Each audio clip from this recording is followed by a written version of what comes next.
New tool, I'll be using it for my watchmaking hobby. This is a GQ Electronics Geiger Counter. Let's open it up. Now, the importance of having a Geiger counter for watchmaking is that some watch hands have luminous material in the hands and on the dial, and on older watches that material is radium. It is a radioactive substance, and we don't want to be exposing ourselves to radioactive substances.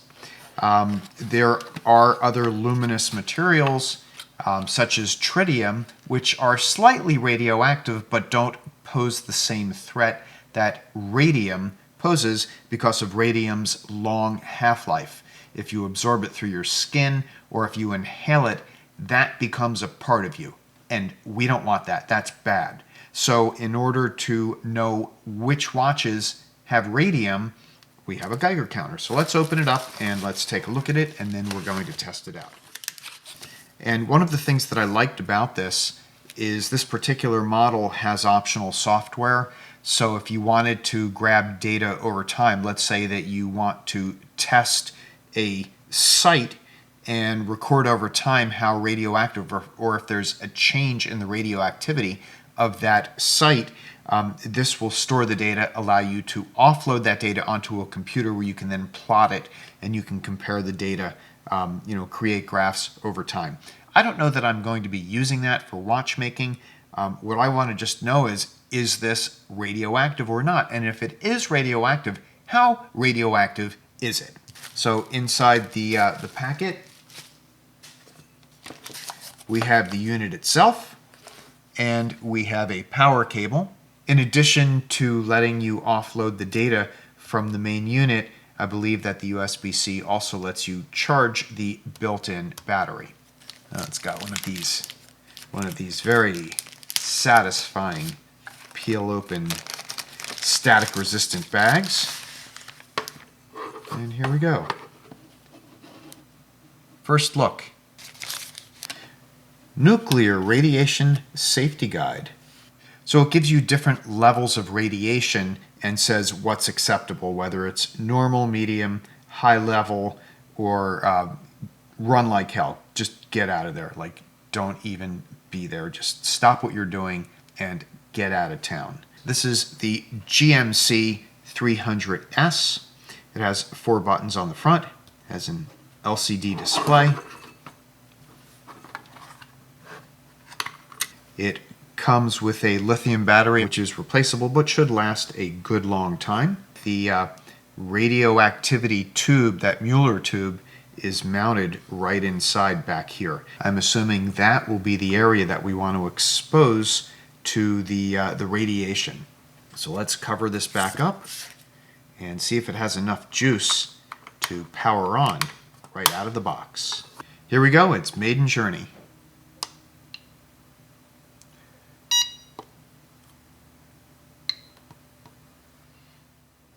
Well, that's a very good start. It says that I am not radioactive. Now there will be some background radioactivity, and we'll consult the card here, and we will say that between 5 and 50 CPM is normal background, no action needed. So here, just for giggles, this is a quartz watch.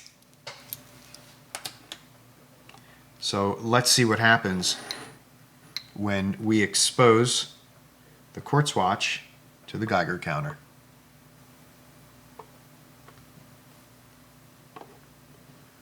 Look at that. No change.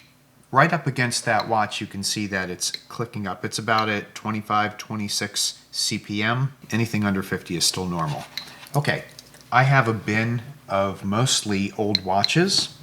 If I own anything that has radium, it probably would be in this bin. So let's see, what can we suspect? Oh, here's a good candidate. This is a Carlton branded manual wind wristwatch that I think dates to the early 50s or mid 50s, and this was the watch that I took apart and cleaned and put back together as part of my very first manual wind watch project. So let's give this one a try.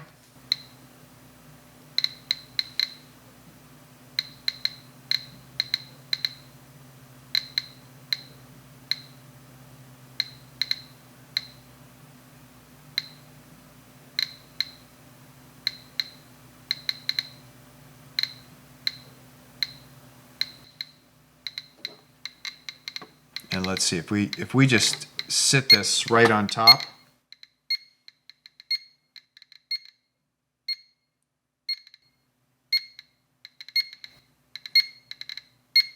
Yeah, okay. So that kind of confirms my suspicion. All right, all right. We've got a graphics mode. Large font. Let's just leave it on large font. Wow. Not surprised, but surprised at just how high it went. Okay, here's one. This is from the 1990s, and this is my Mao Zedong waving commemorative watch. And, 1990s, this should not have been made with any radioactive material, but this is probably an inexpensive Chinese souvenir watch. And so just for giggles, let's see if Mao is waving his hand in warning about radioactivity.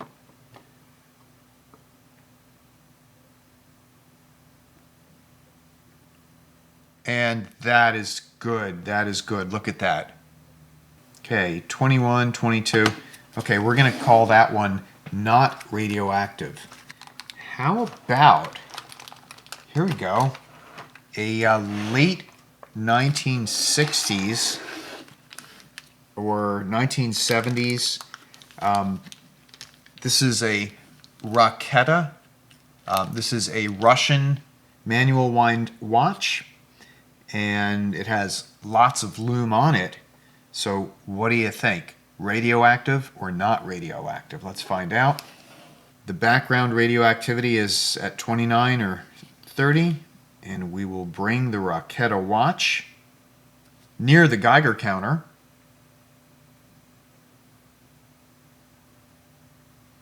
And I would say no, there's nothing to worry about with this watch.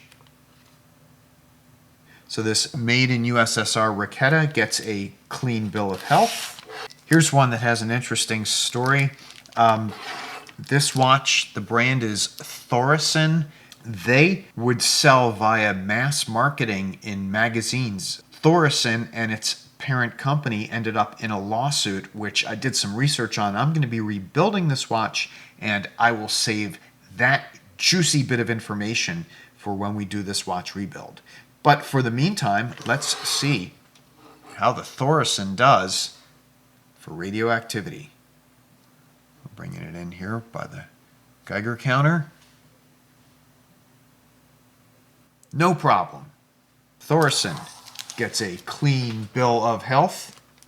This is a Wakeman. This one says that it was made in France. So let's slide him in here, and let's see how he registers on the Geiger counter.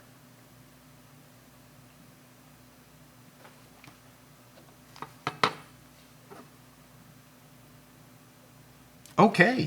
Hey, it's all good. I'm pretty excited that the majority of these watches are registering just fine.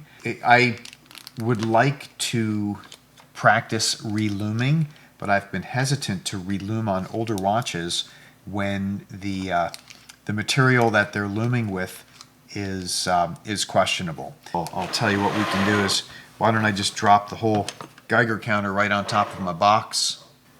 So we'll just move the box around under the Geiger counter, see if there's any spikes. This is like metal detecting. Nope. I think we're pretty good. Well, so far this was really easy to use, and it did confirm my suspicion that that one watch did have radium in the hands. So I'm glad I didn't mess around with it. So let me think, do I have any other watches that might be suspicious? Okay, I'll be right back. Okay, I found 3 more watches that are candidates to be checked. I have this Caravelle men's watch. So I'm guessing this is 1960s, maybe 1970s. So we're going to check this. I have a 1958. This is an Omega Seamaster with lots and lots and lots of lume.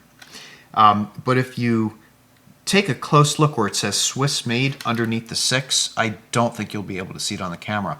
There's the letter T on either side of the words Swiss made, which indicates that this watch was made with tritium, which, while mildly radioactive, is not dangerously radioactive. So I would say nothing to worry about. So we will check that watch. And then lastly, we're going to check this. This is a 1953 Bulova Commodore. This is my dad's watch that I did a 3-part series on restoring. And I love this watch, but I didn't want to mess with the lume. It was actually in pretty good shape. Didn't want to mess with it though, because there is a chance that it could be radium, and I just didn't want to take that chance. So let's test all 3 of these watches. Here we go. So let's introduce the Caravelle. All right, it's going up just a little bit, but it's going up slowly, very slowly, and it seems to have leveled off right before 40 CPM. Okay, Caravelle, I'm going to say that you're good. Let's bring in the Omega. I wonder if this one is just going to light up the Geiger counter. Will it? There we go. It's not exactly lighting it up. You know, I got to wondering, this one watch, this Carlton, I don't want to set it off again, but this Carlton watch that we definitely found out was radioactive, it does not have a crystal. So I wonder if having a crystal on a watch will contain the radioactivity. Interesting question, and maybe one of these watches will answer that. Okay, I will say that the Omega is not a concern. The label does say that it is a tritium lume dial, and as you can see, no appreciable radioactivity. Even if I go right on top of it, yeah, I didn't expect much of a change. Okay, last test for the video is this 1953 Bulova. What do you think? Yes? No? Maybe? All bets are in. Let's give it a try.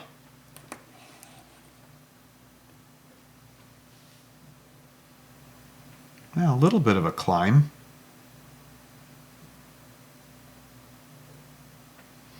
Actually, it's still climbing.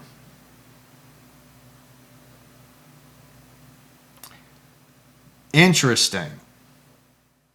Look at it. Look at it go.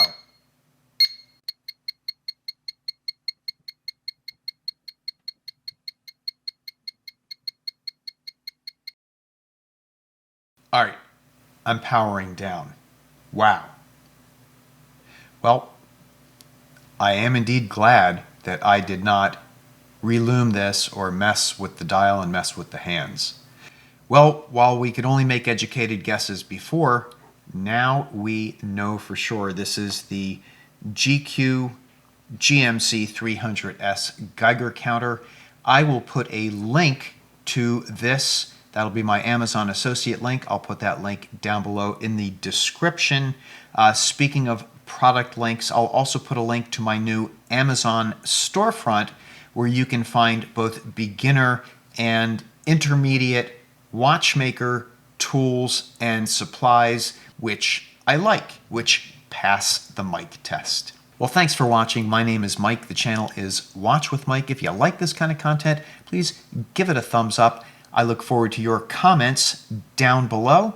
And if you like this kind of content, I welcome you to subscribe so you don't miss my next show. Be good, be well, and be safe, and I look forward to our next time together.